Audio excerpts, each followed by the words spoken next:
법원 행정처가 지난 3월 올린 공지문입니다. 해킹으로 소송 서류의 이름과 주민번호 등 개인정보 유출 가능성을 언급하며 명의도용과 보이스피싱에 각별히 주의해달라고 당부합니다. 경찰 조사 결과 법원 전산망에 침투한 악성 코드는 라자루스, 이를 심은 건 북한 해킹 조직으로 확인됐습니다. 침입이 처음 시작된 건 최소 2021년 1월 이전부터로 작년 2월 9일까지 이어졌습니다. 이 기간 개인 소송 자료 등 1014GB의 데이터가 국내외 서버 8곳으로 빠져나갔습니다. 이 중 경찰이 어떤 자료인지 확인한 건 0.5%, 4.7GB 뿐입니다. 자필 진술서와 혼인관계 증명서 등 개인 회생과 관련된 파일 5,171개였습니다. 나머지 99.5%는 어떤 자료가 탈취됐는지조차 알 수 없었다는 게 경찰 설명입니다. 수사 착수가 늦었기 때문입니다. 경찰 수사는 이미 해커 조직의 범행이 모두 끝나고도 약 10개월 뒤인 작년 12월 5일부터 시작했습니다.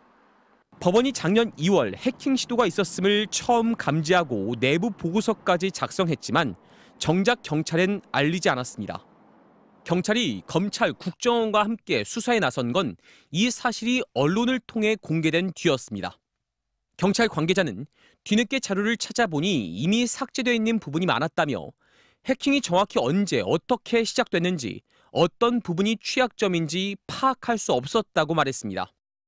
어떤 형태로 내부에 들어왔는지를 알지 못하는 상태이기 때문에 법원에도 문제가 될 수 있겠지만 동일한 소프트웨어를 사용하는 다른 기관들 전반적으로 영향을 다 미칠 수가 있게 됩니다.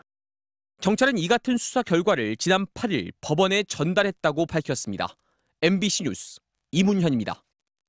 오늘 오후 5시 대한민국 법원 대국민 서비스 홈페이지에 올라온 안내문입니다.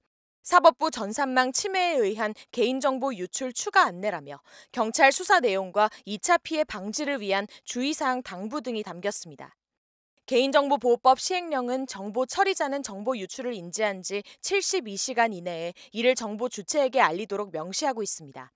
이에 법원이 경찰로부터 자료를 넘겨받은 지 72시간이 되기 전에 유출 사실을 알린 겁니다. 하지만 피해 당사자들에게 직접 통지하기까지는 시간이 걸릴 전망입니다. 유출된 문서들이 개인 회생 관련이라 피해자 특정에 어려움이 있다는 게 법원의 설명입니다.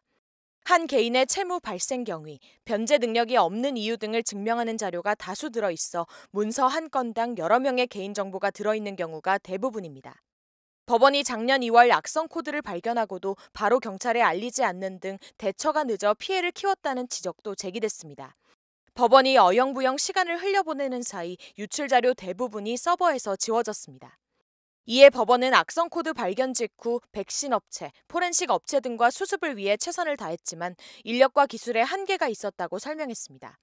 또 북한 소행이 의심됐던 만큼 국정원 통지가 우선이라고 판단했다고 해명했습니다. 법원으로부터 사고 신고를 접수한 개인정보보호위원회는 조사에 나섰습니다. 위원회는 관련법에 따라 법원의 사후 조치에 문제가 없었는지 파악해 과태료나 과징금 부과 등 행정처분 여부를 결정할 계획입니다. 현재 개인정보보호위원회에서 조사 중인 사안으로 그 조사 결과에 따라서 구체적인 처분 여부를 결정할 것입니다. 법원 행정처는 피해자 확인과 개별 통지를 위해 별도 예산과 인력을 투입하는 한편 재발 방지를 위한 대책을 수립하겠다고 밝혔습니다. MBC 뉴스 구나연입니다.